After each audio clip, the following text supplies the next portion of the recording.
always a little uncomfortable when that happens, I can assure you. Let me put this in. It's already on. It is, thank you. We're talking through this one and taping through this one, so I think that's the plan. Hi everybody, my name is Myers Raymer, and I am an alcoholic.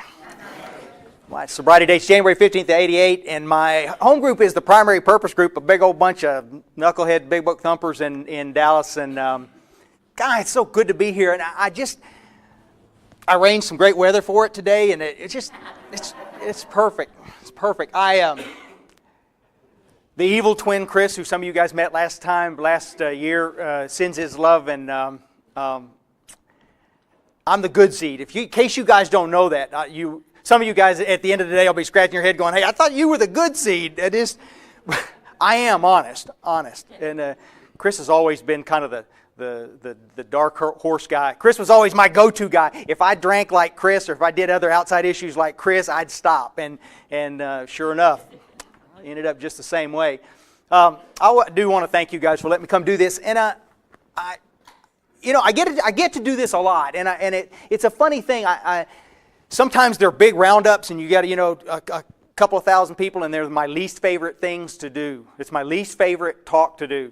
The things I really like to do are the stuff like this, where we have a chance where I'll be here for a full day and we got a chance to talk, and we got a chance to there'll be things that we talk about that you might not agree with, and we'll have a chance to talk it out. I'm not here as an expert in AA up here to fix you. It's not like that. It's not like that. It's just I'm an old guy in AA who's been around for a bit and who tends to be a real observer of what's going on around me. And I wasn't always like that. For a whole lot of my AA experience, all I did was just sort of sit, and what happened, happened. But I never questioned anything. I never really looked hard at anything. Is this what we need to be doing? Is this correct? Is this wrong? Is this... The funny part about it is that the more questions I ask in AA, the healthier I seem to get. The better I seem to feel about the whole thing. And I'm hoping to turn some of you guys into big,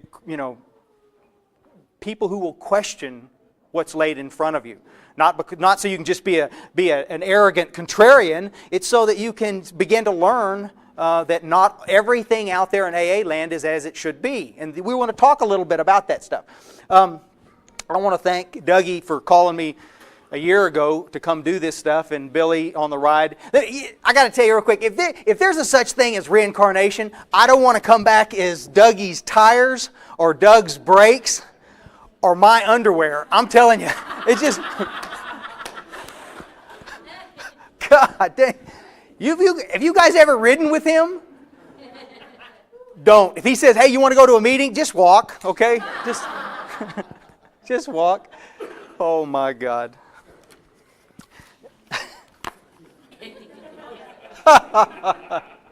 Oh Lord, such a nice man too, such a nice guy. And I love Doug the first time I talked to him on the telephone, because we're talking about some stuff and he's just sounding, sometimes you just know. Sometimes you know in a telephone call 2 years in advance before you do a talk that it's going to be a bloodbath. That they're just waiting for you. They just, and you just kind of go, you hang up the phone, and my wife sits across from me in work, and she'll be looking at me, and she'll go, it was one of those calls, wasn't it? And I went, yeah, you don't know the half of it. It's just like, she just knows, just the look on my face.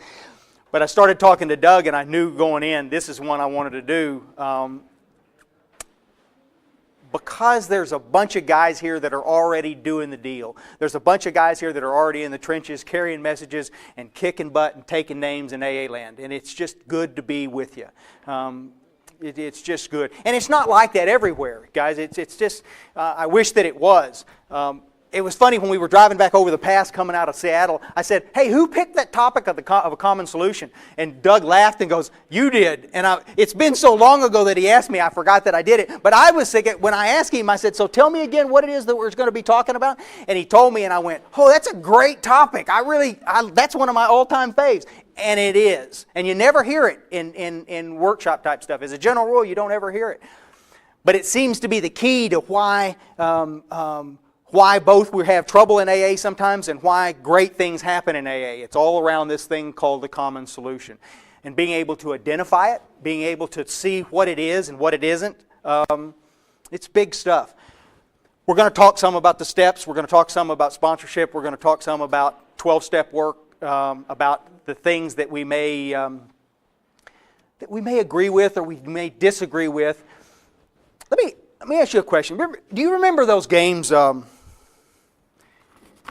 those games we used to play when we were growing up? And I don't remember the name of it. It was like Post Office or something like that, where I'll whisper something in her ear, and then she'll whisper something in Dougie's ears, and then he whispers. And by the time we get right about over here, it begins to shift in its form. And by the time we get over here, it's not even close to the same deal. Well, there is an illustration of an oral tradition that has been key in Alcoholics Anonymous for many, many years. In theory, the ideal is this, that if we were passing a true set of dogma of what AA is, if we were passing along the true point of that, it would be great. The problem is that in some areas, it may not be here, guys. I'm going to paint with a brush that's about this broad today, okay? And I have to do that for certain reasons, which will become clear. But what I want you to understand before we even get off into this workshop stuff, before we even get into it, I want you to understand, I am not isolating any one of you or pointing a finger in judgment or condemnation at any of you. If you come from a group and it's all warm and fuzzy and you love it and you sit around and just talk about somebody baked bread yesterday and you want to take the whole meeting talking about that, super! I'm glad that it works for you. I am, and I'm not judging it. I'm just saying here's a perfect example. I had this lady come up to me one time after a talk and she said, I'll have you know I go to one meeting a week and it's a women's meeting on Saturday morning, blah, blah, blah, and we do this, and I've been sober for 40 years. I said, super, I'm delighted. You missed my point completely. Unfortunately, what works for one won't work for another. I know a lady that I promise you has never ever cracked a big book. She's never gotten a sponsor, and she's never been connected spiritually, and she's been sober 22 years. She practices yoga every day, and that's how she does it. My only problem with this lady is that what she shares in the meeting. I've never worked the steps, I never cracked this big book, and I practice yoga every day, and I've been sober for 20 years. Every time she has a chance to talk, that's exactly what she says. And my big question is why do you come to AA then? Why do you call what you do AA? What I'm trying to do is get us all back in the same page so that we're on the same page in the book doing... You understand what I'm saying? I'm not trying to be offensive to anybody. It's just that the more you travel around and the more you see other areas of the world, you begin to see that not everything is groovy. Not everybody is warm and fuzzy in AA. Some of us got really sick sitting in these rooms doing crazy things. Is it AA's fault? Nope. It's my fault. I have to shoulder the responsibility for what is and isn't. I have to shoulder... My condition in AA is based squarely on my own shoulders. It would be easy for me to stand back at some distance and say, well, AA screwed me over, all those... You could do that, I guess, but don't. It's because you're wrong. We sit there in silence and we let things happen and we watch things go down the toilet and we don't ever make any attempt to change anything, and then we wonder why we get sick again. Why is it that I'm struggling to stay sober? Why is it that I don't smile anymore in AA, that it's all just this big veil of tears? Why is that? And these are the things that we want to address. And we will specifically amongst some other stuff.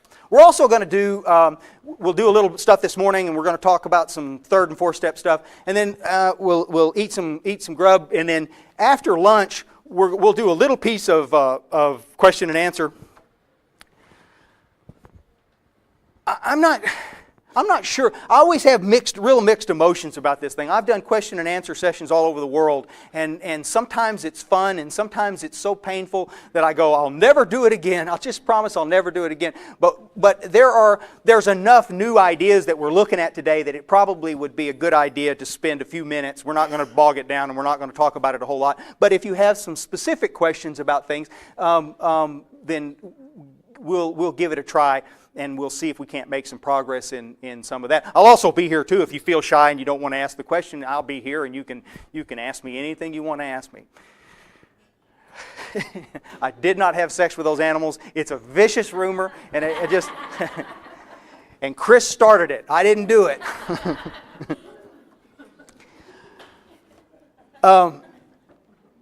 I'm a third generation drunk. I'm going to spend a few minutes talking about a little piece of story stuff because it's important that you understand where this stuff started and where this stuff came from, because it colored a great deal about who I am and what I am in AA today was based on my experience coming here. It's funny. You'd think with a dad like I had and a twin brother and my grandfather before my dad, they were all alcoholics. And you'd think with that legacy that I'd look at it and go, staying away from that. How many of you guys have drunks in your family? Let the taping record show that 99% of this room is the same way. It's the truth, but it's the funny thing is, as a kid standing there, I'm going, I'll never drink. And then there comes that magic night when somebody hands you a glass and you take a drink of it like this, and all of a sudden you sit back and you kind of smile at yourself and you went, now I see what the old man was after. That feeling of restless, irritable, and discontent slips away, and golly. I was raised in the hill country in Texas, and sports is key.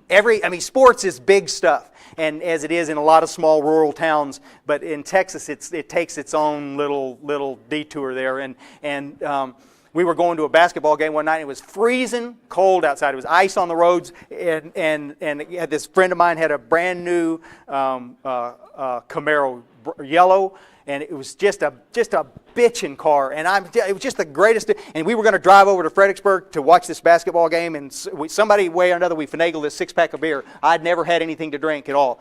We finagled this 6-pack of beer, and we go over there like this. We get about 2 miles from Fredericksburg, our arch enemies, and we're going to go in there and kick some butt. And I drink one of these beers, and he drinks one of these beers, and then we take the other 6-pack and we tie a piece of rope onto it, and we lowered it down into this river that ran across there, this little creek that we crossed over like this, and it's freezing cold, and we'll get them coming back. Right. So we drive on to Fredericksburg Park, get out, and I'm walking like this, and he's walking kind of fast like this, and I said, "Hey, Pat, can I have your keys?" And he said, "What for?" And I said, "I want to go back up to the river there for just a minute." And he said, "Come on, man, we're already here, man. There's girls in there, and there's all this other." And I'm just going, "Yeah, but I'll be back." You guys know exactly what I was feeling. The allergic reaction had clicked into place, and I already wanted another one. I needed desperately to continue what was happening inside me. All of a sudden, I wasn't worried about the girls in there. I wasn't worried about this other kind of stuff. Guys, I'm the kind of guy that I couldn't get a date with a shotgun. Women terrify me. And I don't mind approaching them. I just can't talk to them once I approach them. I just kind of stand there like this, and then I'll, crap, and turn around and walk off again. It's that kind of deal. And so I go back over there.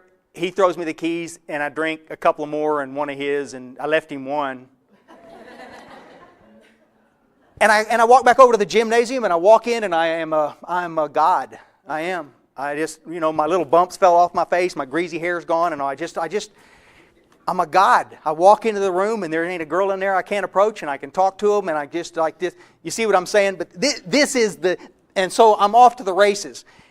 And what's really funny is that years later, many years later, when this thing has all reversed itself, and I can't function without booze. I can't go anywhere without being loaded. I'm gotten really physical. I can't go to the store without getting in fights. I'm pushing my wife around. I'm terrorizing my kids. I'm just turned into an animal. It's a funny thing that given 24 hours away from booze, you know what my head thinks of? That night out there in that river, pulling that cold 6-pack up out of the river. Isn't that weird? But it's the nature of the mental obsession that we're going to talk about here in just a little bit. It's the nature of that mental obsession. I got a head that tells me that the problem doesn't exist. And my head always goes to a time when booze worked, regardless of how bad it was, regardless of where the drama of booze took me. Crazy stuff. So I get nutty as a fruitcake. Life begins to unravel. The only reason that I'm not on the street is that I have a wife that's brilliant, and she's my business partner, and she held it together while I did my stuff. Chris, the evil twin, lives with me. You can imagine how much fun this was. It's just like two nut job drunks who Chris introduced me to the joys of outside issues that sort of sped things up, if you catch my drift. And it's a nut job. It's just crazy. The whole life is just Horrible.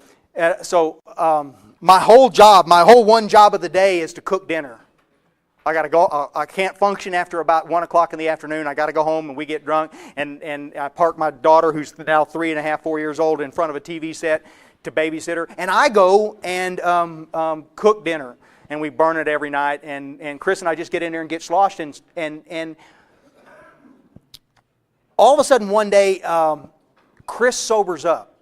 He's starting to have blackouts and he sobers up, and one of the guys that worked for us at the shop was in AA, and he 12-stepped Chris and took him to a meeting. And then Chris stayed sober. That was in November, December, and in January I sobered up. So for 3 months, 2.5 months, I watched Chris change right in front of my eyes. I watched this little knife-wielding nut job of a guy sober up.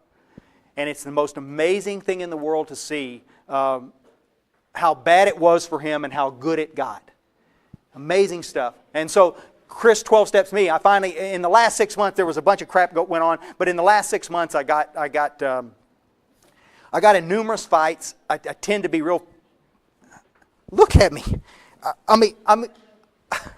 Dang. I don't know why it is that the littlest guy in the room has always got to be the one that wants to mix it up with somebody. I guess I got this loud mouth, and I start. If we go someplace, I have to touch your date. I guys, you know it. You know me, don't you? I'm the guy that always has to talk to her, but I can't talk to her without touching her. And so I'm the one that always has his hand on her shoulder and this kind of. I'm that guy. And it's no wonder that after a while these guys get real tired of this. It gets tedious watching this happen. You see? And the drunker I get, the louder I get. And finally they just says, we got to deal with this. And they do. And they do. And so toward the end of this thing, it just got goofy. I got arrested in this little town for trying to beat up a liquor store clerk. And I gave him a bad credit card. Come on. Everybody in here's done that, right? What's the big deal? I give him a credit card that's maxed out and won't work. He calls my house and wants another credit card, but he talks to my wife. She doesn't know that all the credit cards are maxed out. And so things got kind of ugly. And so I was going to go up there and kick his rear. Yeah, right. I never won a fight in my whole life. I don't know why I thought this one was going to be any different, but I guess he could tell by the tone of my voice on the telephone that all was not good. And so they were waiting for me, and they just arrested me and threw me over the hood of this police car. And oh yeah, I forgot to tell you, I'm also on the board of directors of the Chamber of Commerce of this little town, and they think I'm wonderful. They think I'm pretty special. And you get the picture, okay? I won't go into things got goofier, but I won't go into the details. Suffice to say that my life had just gone nuts. And so I went into my first meeting of Alcoholics Anonymous, and I absolutely fell in love with AA. I fell in love with every piece of it. The coffee, the smoke, the stories, every part of it was great. Trick was, it was a big group too. We had a lot of people, but the trick was that there wasn't much step stuff going on. We had the steps on the wall. Not many of us had books, and it was kind of a weird sort of we were all buddies. I love these guys, and they love me, and it was just the deal. Somewhere in there we had a deal about we were talking about God too much in the meeting. And some people at a group conscience meeting one night said that maybe we ought not to talk about God in the meetings. And so we all collectively voted that perhaps we ought not to talk about God. And we didn't. We just took God completely out of the meeting. So picture this situation. We got this crazy AA group that has 21 meetings a week. They're all discussion meetings, no book studies, 21 meetings a week, and we can't talk about God. Super. And so what happens is that you ever see guys like this that come into AA and they run true for a little while, and then life looms large, and then they just start veering off the one side, and you can see them sliding sideways, but you can't. And the only thing that they could tell me was, you just need to make some more meetings. I'm going to 6 meetings a week as it is. How many meetings does it take? And that's the only thing that people could say. My sponsor kept saying, well, you may be one of those kind of guys that have to be in a meeting every day. I said, I'm almost in a meeting every day. The only time I'm not here is on Sunday. Well, you might have to throw Sunday in there too. That's the only thing that these men and women could offer me.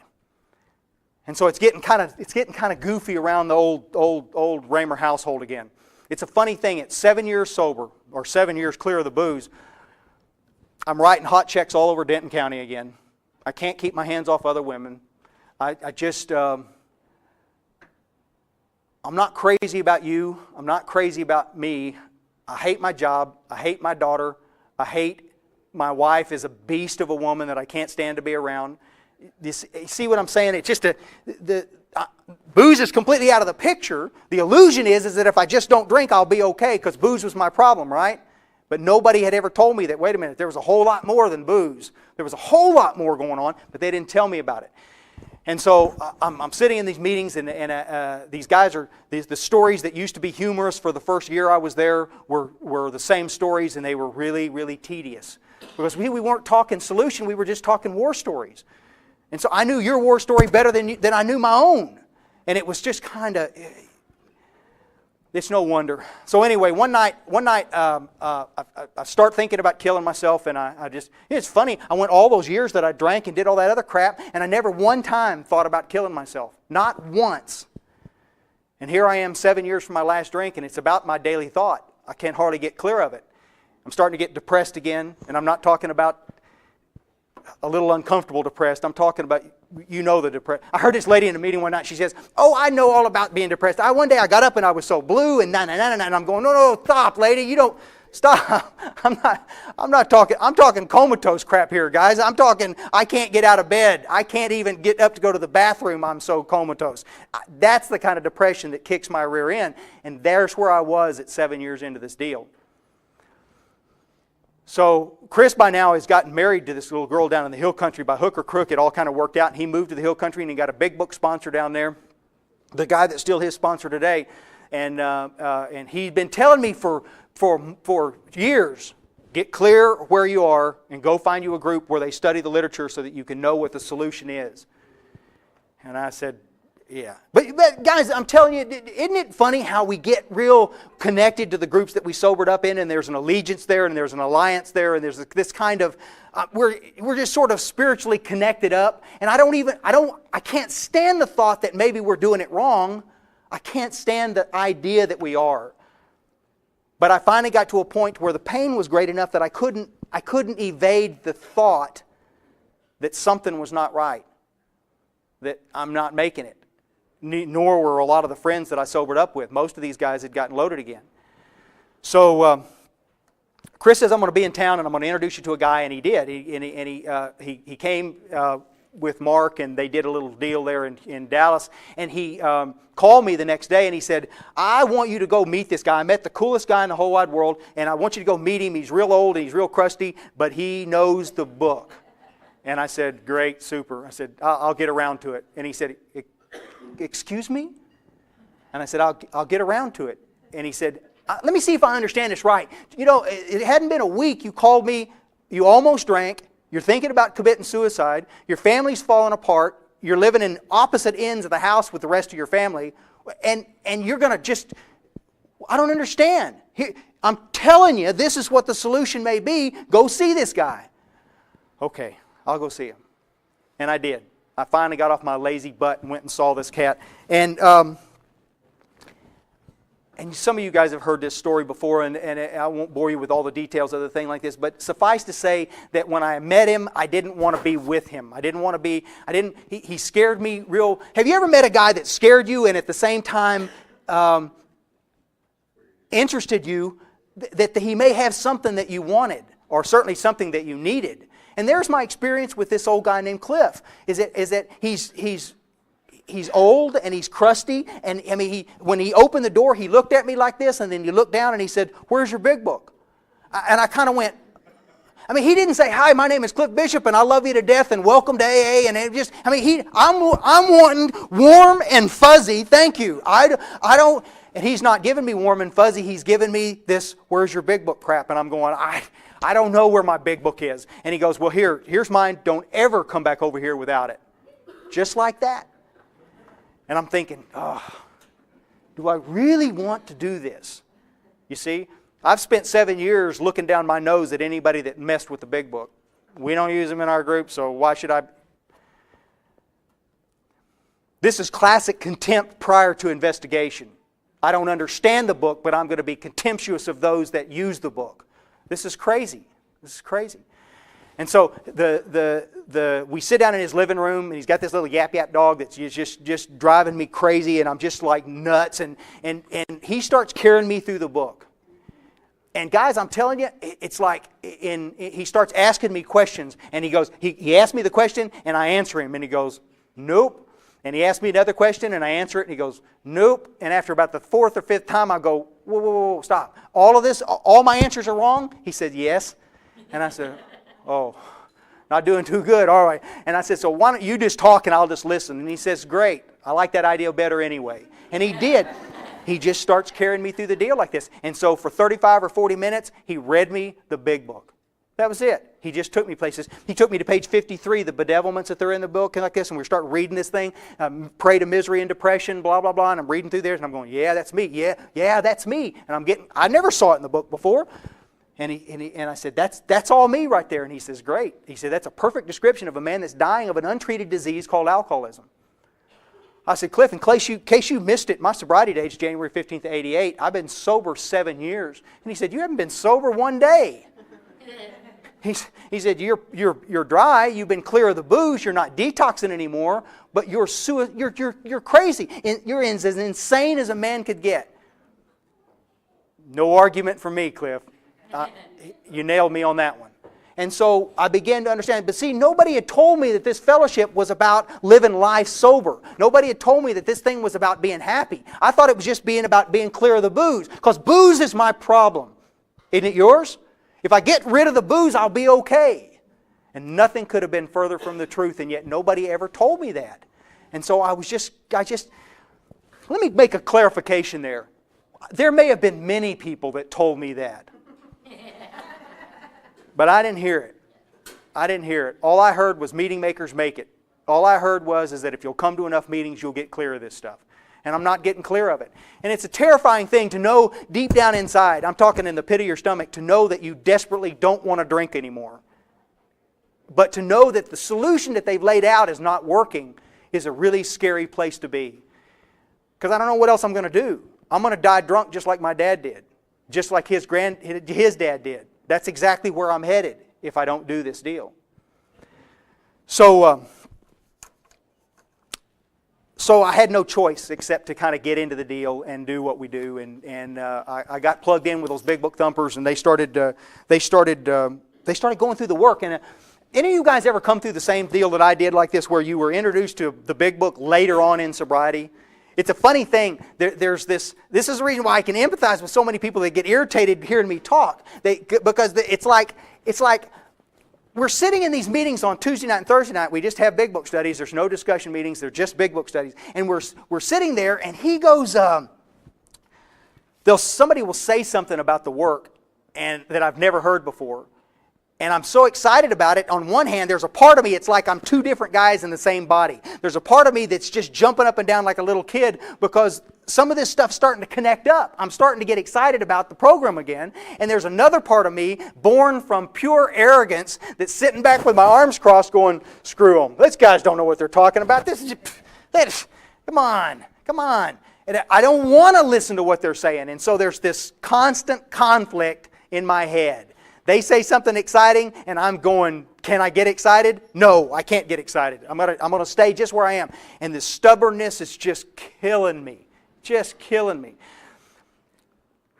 Finally, I had no choice. The more information that they give me, the overwhelming body of evidence that I had simply been MIA in AA for 7 years was there in front of me. The body of evidence became so severe and so extreme that I had no choice but just to simply look at it and understand. And one day I was sitting in this meeting, and it was like I had this great epiphany. You know what? I really don't understand this literature. And I really don't understand the program of Alcoholics Anonymous. And I feel like a brand new kid in AA. And I told Clifford that. And Cliff said, well, kid, come on. Let's get on with it. My deal is that you got to start the time clock when you sober up. There's where it starts. And the reality is that's horse crap. You start when you finally make the realization that the literature carries the key to the new baseline that we're trying to set in Alcoholics Anonymous. That the instruction is there. That there is a spiritual connection that can happen if you'll submit to the process. That was the deal. And it could start anywhere. And it could start when you're 20 years sober or 30 years sober. The trick is that the longer you're sober, the harder it is to get the arrogance out of the way and see it. It's hard. From a guy that these days sponsors more old guys than I do young guys. For many, many years, all I sponsored were Skid Row guys. For many years. All the guys I sponsored were right in off the street kind of guys. These days, most of the guys that I sponsor are guys that have 20 plus years of sobriety and they've either relapsed or are about to relapse in AA. And I probably have 24 guys that I work with on a regular basis that are just like that. I got one guy that's 35 years sober and he's crazier than a crap house rat. He's the nuttiest guy you ever met in your whole life, you know? And it's all because he has sat in meetings and just got real sick. He didn't do anything to do what we do in the work. So, and it's been an uphill battle. He's finally starting to see the truth about some of this stuff and trying to start understanding what's going on. So let's set a little piece of baseline here. Let's set a little bit of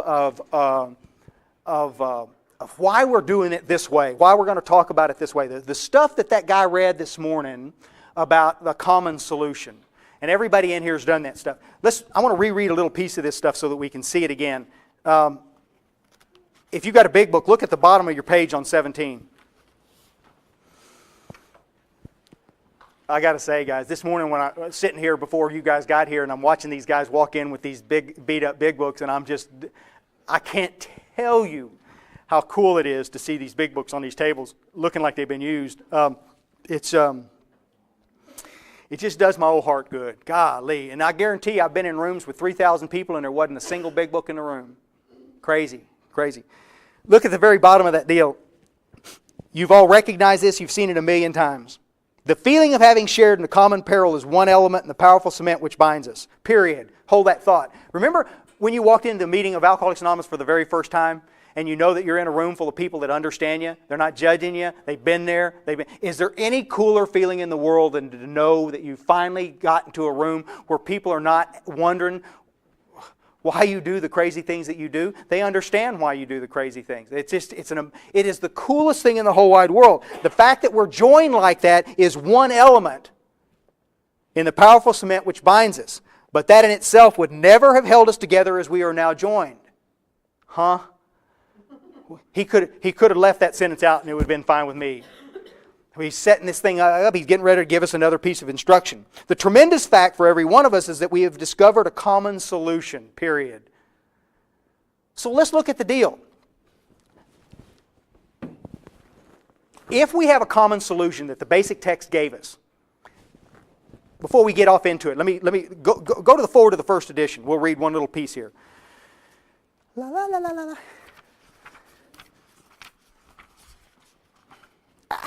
It's not in my book anymore. There it is. XIII if you have a fourth edition. I forget what it is in the third edition. Forward to the first edition. We of Alcoholics Anonymous are more than 100 men and women who have recovered. Period. It should be. From a seemingly hopeless state of mind and body. To show other alcoholics precisely how we have recovered, that's twice in that paragraph they use recovered, is the main purpose of this book. For them, we hope these pages will prove so convincing that no further authentication will be necessary. We think this account of our experiences will help everyone to better understand the alcoholic. They didn't say, we think that our account of our opinions, they're not sharing their opinions. That's the reason that the book stayed so powerful all these years. It was based on the experience of these men and women as they go through this stuff. Guys, the opinions are scary, and if I share an opinion from you up to you, I'm going to tell you, this is my opinion, guys. I want you to understand that. Opinions kill people, and our fellowship is full of people with great love for us, but they share a lot of things that are simply opinions. They were not based on the experience that came out of this literature. So we just said, it's just something you got to pay attention to as you go through the deal. It's one of the little minefields that you just got to pay attention to. What they're trying to tell us in the first paragraph of precisely how we have recovered. This is what these guys were trying to get us to understand. Whether you're the school that believes that you'll always be recovering, or whether you're from the school that believes that you could recover from this deadly disease. I don't want to get into a semantics thing. We're not going to turn this into an intellectual exercise of one way or the other. I will mention that 14 times before we get out of the doctor's opinion, Before we get into Bill's story, 14 times they referred to us as recovered alcoholics. 14 times. It seems to me that if Bill thought we were always going to be recovering, he would have mentioned it that way. He didn't. Just a thought. I do find it interesting that people will get so wrapped up in that stuff that from that moment on they'll never listen to another thing. That's the reason that for years I used to introduce myself. Hi, my name is Myers Raymer and I'm a recovered alcoholic. And do you know, it's a funny thing. You could watch 20 or 30 people in the room look down at the floor and they never heard another word I said. The rest of the room could have been singing thank you, could have been singing Kumbaya and having a great time. We could have been at one with the universe, but they didn't hear another word because of one intellectual point that they want to make, that they want to insist on. We'll always be recovering. It's not what my literature says. Make one more little point just in case you never look at it. Have you ever, you guys that have your books, turn over to page 90. You ever see this?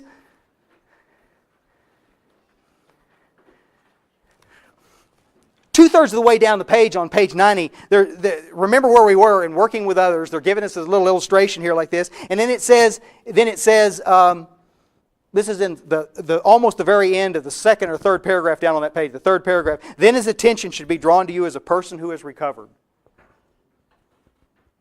This is a declarative statement that is made giving us a direction in the book. You can argue with it all you want to if you want to argue with what the book said. But the book said that we're supposed to introduce ourselves as a man who has recovered. Interesting. Okay. So looking at the common solution, I want to read something for you. This is a great illustration of why I think things have gotten crazy out there in AA. I want you to see this. I'm going to read this to you, and I want you to see the contrast that we're talking about here. I'm going to paint a picture for you here of. You'd love it if I could find it.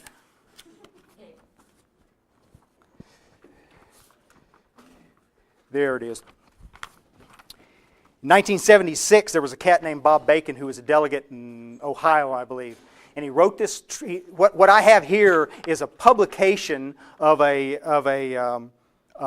his transcript. It just gave what it was that he had done, what he talked about at this conference. And one of the things that I thought was interesting, it says, this little paragraph, it's real short. It says, we hear a lot of ridiculous things like there are no musts in AA. My book read different.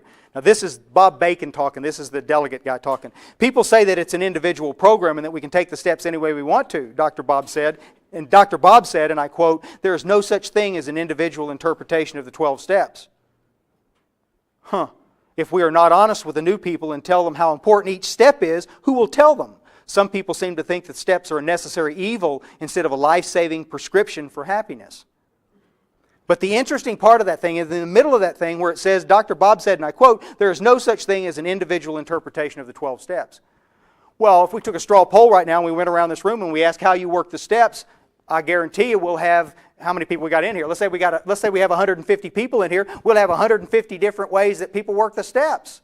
There may be some similarities like this, but as a general rule in AA today, we all tend to walk different paths, which I find interesting.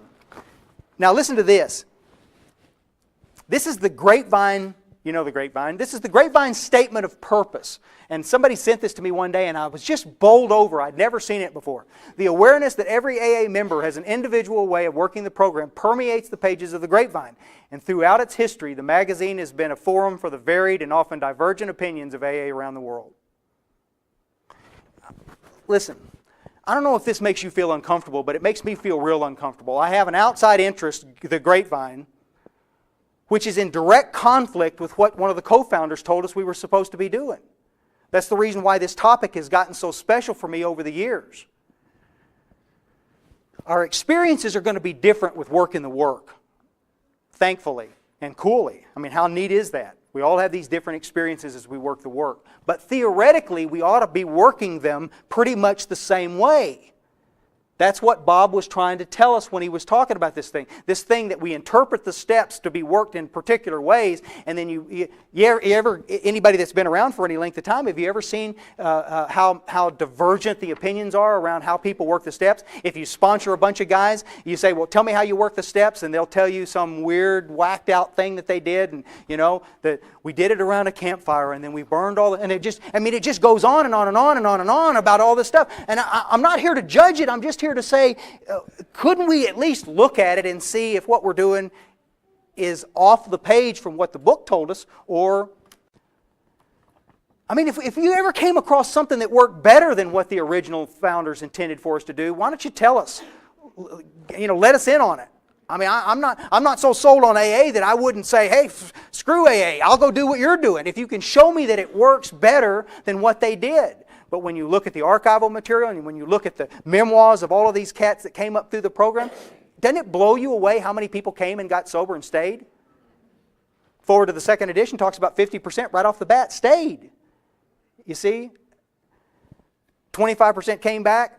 You got 75. In the Midwest around Minnesota and back up in there, they used to be great record keepers, the Minaret Group and all those guys. They used to be great record keepers about the number of people that came and stayed in AA. And there were a lot of these places where 90% or better that came stayed. Sober members of Alcoholics Anonymous stayed. And in my travels, guys, I'm telling you, I know people, I always want to argue about this stuff. In my travels, the people that I ask and the stuff that we talk about, and our attempts in the Dallas-Fort Worth area to kind of corral some of this data so we could see what the deal was, we're barely batting 5% of people coming and staying. 5%. Some people 10, some areas I've seen 20, but nobody's doing it the way the other guys were doing it, the way the earlier guys were doing it. And yet we want to sit in nonstop AA meetings hanging on to this old threadbare idea that meeting makers make it, and nobody ever wants to ask the questions about why is it that we have so much trouble getting people to stay here once they're here? Guys, we have trouble getting people to stay here when they're here because you can't treat an internal condition, which is alcoholism, by sitting on your butt in a meeting. You can't do it. And the statistical data bears that out. My personal experience bears that out. And I bet you for a lot of you, your experience bears that out. Why is it that we have so many rooms full of people that are just crazy, and they think, just like I did for so many years, that just because we're in a room, we're okay? Everybody always reads this as me saying that don't go to meetings. I'm not saying that the meeting's not important, guys. I'm just saying that if the meeting was important, don't you think Bill Wilson would have done step 13, go to meetings? I'm not trying to be flippant, but did he ever think that? If the meeting, I love meetings, I do. But to put all those eggs in that basket, to put all the eggs in a basket saying that all we got to do is just be in an AA meeting and we'll be all right, hasn't proved to be successful. It has not proved to work. I mean, that's like going to a PTA meeting and calling yourself a parent. I mean, isn't it? And it doesn't work that way. You might learn some parent lingo. You might learn, that kind of stuff. But until you have a kid and you stayed up with a little bastard all night long because he's sick, I mean, you don't know. You don't know what it's like. You see? To be hanging over a balcony with your kid ready to drop him off because he's been crying all night. I mean, you don't know what it's like to be a parent. I do. I got to tell you, as a purely outside topic and a 90-degree angle to what we're talking about, I promise you we'll get back into the deal.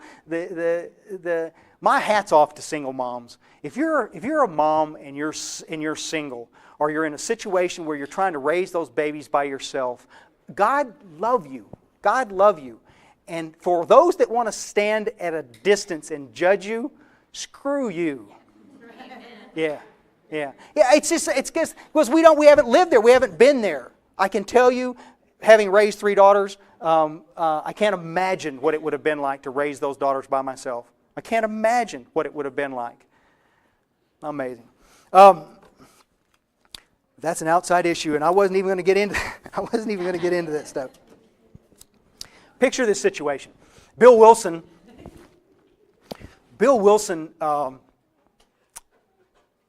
Bill Wilson starts getting real freaked out. By the 60s, by the early 60s, he's going nuts. You remember in those days, there's no internet. Everything that happens in AA comes straight back through Bill through letters. He's getting the good, the bad, and the ugly. Hi, this is Joe, and we're in some group in so-and-so, east, you know where, and we this is what we're doing. And, you know, so he gets good letters and he gets bad letters. But what happened is, over the early part and through the mid-60s, he's seeing this trend in AA to slide away from a step-based, spiritual-based fellowship, sliding more and more towards a therapy-based, let's talk about our day kind of deal. The Grapevine introduced the whole concept to us. This is the reason why I'm not a big fan of the Grapevine. Because they introduced a bunch of stuff that we've accepted as doctrine that was never doctrine. It was never intended to be that way. And so I think that they've done a great service over the years, but I also think that they've slid sideways and got off the page in certain areas. So here's this situation. They paint this picture of how fun the discussion meeting is. Some of us start coming up through therapy, and the discussion's certainly fun there. We carry it back into the meeting. Everybody seems to like it. People start coming. We get more people in our rooms. It seems to be a win-win situation for everybody. Except nobody's willing to look at the idea and the concept that talking about your problem won't solve the problem. AA is not therapy. It is not. It may be therapeutic in nature to talk about it, but it's not therapy. If it is, go get a therapist. Why do you need to come to AA if you can solve your problem with therapy? I love therapy. I'll be the biggest fan in here of therapy. I love it. But it's not going to treat the internal condition, which is alcoholism. It's not. And there's the dilemma, guys. There's the problem. And so what was happening was we were seeing more and more of these guys coming in here. Everybody was having a big old time talking about their day, sharing their feelings. And what we were doing at the same time we were doing this, we were just distancing ourselves from the program as it was laid out in the basic text. People began to set their books aside. People began to just develop their own ideas and their own opinions about how to work the work. And it all seemed so innocent because there's no weird motive. Nobody came in and said, screw these guys, I'm going to change everything. And it didn't happen like that. It happened when kind, generous, wonderful men and women said, you know what, this sounds like a better idea. Maybe we can love these guys into the fellowship. Maybe we can just hug them and love them enough that they'll come in and be okay. Maybe we can. And gradually, we all did it. I did it too. We all got into that whole deal. But it's a funny thing. It's like at the same time that we did it, we began putting these little blinders on, and it became a situation like the emperor's clothes, you know. Goofy things are happening, but we're ignoring it because we have more butts in the seats. At no time in AA, through the 60s, 70s, and early 80s, did we have more people coming to AA. In Houston, Texas alone, in 1 year, we had 40,000 people come into AA in 1 year. 40,000. You see? Today, it's about 19,000 a year in that area. So you see, we had this old groundswell of people that were coming. The weird part about it was that nobody was paying any attention to how many people were staying. What we had was this huge exodus of people that were leaving. In 1 year in Houston, they had 37,000 people come, and a little less than 3,000 picked up 1 year chips. I mean, that's, what is it, 10%? 10%. But nobody wanted to look at it and address it as a question. Are we on track or not? See, what happened was that the big book set a baseline. You smokers, I'm going to do this for 12 more minutes and then we'll go smoke a butt, okay? These segments are set up in an hour. This was set up like in an hour and a half is too long to sit. A, if you smoke, and B, if your butt like mine. It's just too long to sit. So we'll fix this. So what was happening was that the baseline, the book set a baseline that we were supposed to follow. And day by day, week by week, year by year, we pulled away from the baseline that was set in the basic text, and we started developing our own ideas about what was effective and what wasn't effective. And the result was fairly devastating. Some of us caught it and said, whoa, whoa, whoa, stop. Some of us, like me, didn't. We just embraced all the other stuff. And the results got kind of ugly, as you might imagine. Bill, in his attempt to bring this thing back around full circle again, wrote a letter, and it was printed in a couple of different places. I have a copy of this here, this letter that he wrote in 1966. And listen to this, it's just 3 short paragraphs. An AA group, as such, cannot take on all the personal problems of its members, let alone those of non-alcoholics in the world around us. This is Bill's response to what he's getting from those letters that he's getting and those telephone calls that he's getting. The AA group is not, for an example, a mediator of domestic relations, nor does it furnish personal financial aid to anyone. I wish I'd read that early on. I'm thousands lighter because I didn't read that. Though a member may sometimes be helped in such matters by his friends in AA, the primary responsibility for the solution of all of his problems of living and growing rests squarely upon the individual himself. Now, should an AA group attempt this sort of help, its effectiveness and energies would be hopelessly dissipated. Here it is. Now, this is why sobriety, freedom from alcohol, through the teaching and practice of AA's 12 steps, is the sole purpose of the group. If we don't stick to this cardinal principle, we shall almost certainly collapse. And if we collapse, we cannot help anyone. We have one purpose here, and that's to carry and demonstrate the 12 steps of Alcoholics Anonymous to the newcomer that comes into our meeting. That's it. It's not to share. It's not to do. I want to make sure that everybody is crystal clear on something right now. Do I think that all God's children need a place to share? Yes. And within the confines of our fellowship, we developed the absolute best place I've ever heard of it be happening. It's called a sponsor. I think that you need to be willing to walk up to your sponsor and say, you know what, my boyfriend's a turd and I hate his guts. I think you need to be able to walk up and say, my kids are driving me to distraction and I'll kill my husband tonight if he doesn't learn to pick up his socks. We need to be able to do this stuff. That's important. But can you imagine the absolute absurdity of us collectively as a fellowship that sign off on the idea of us walking into a meeting of Alcoholics Anonymous and we got us a little busted up coot like that guy right there sitting there, and he comes walking in like this and he's been detoxing for 2 days and he's dying of untreated alcoholism. It's going to kill him if he doesn't get a message of recovery. And you know what? Every one of us have been in exactly that same kind of meeting. We walk in there like this and the chairperson goes, you know what? We have this great topic today. We're going to talk about step 1. We got a couple of brand new buckaroos in here that are seemingly detoxing in our meeting. Let's see if we can't pull this guy with some vision and with some hope of what he can have as he recovers. But guess what? I'll paint this picture. I'm not trying to offend anybody, but I want you to see if this is not your own personal experience. The chairperson comes up with a great topic. He shares it. He sets it out there like this. The first person behind him shares, and it's dead nuts on. You see the brand new little detoxing guy, he's kind of smiling for maybe the first time in a year. He's smiling because he sees some hope about what that man just shared around step 1. And he's getting a little bit excited. The next guy does the same thing. Hits it out of the ballpark. It's perfect. You have 30 people in the room. Everyone's sliding forward in their chair. You can feel the power of a loving God move through the room. Everybody is having fun. Everybody's smiling because the room has some power in it. This guy's going to get well. And then the third person shares. And this little lady back there says, well, I know the topic is step 1, but I really need to share something. And it's like everybody's eyes get about this big around. And you kind of go, oh, please, no, please. Well, you see, my mother-in-law is coming over tomorrow, and I'm really afraid of her, and I need to talk about this fear that I'm having around this mother-in-law coming like this. And you know what, guys? 30 men and women collectively slide back in their chair. Everybody's back is touching the back of the seat, and everybody's looking at the tabletop because the 2 men that were in the room that may die if they don't get a clear-cut message of recovery are not going to hear the clear-cut message of recovery because of this selfish woman that thinks it's her place to share.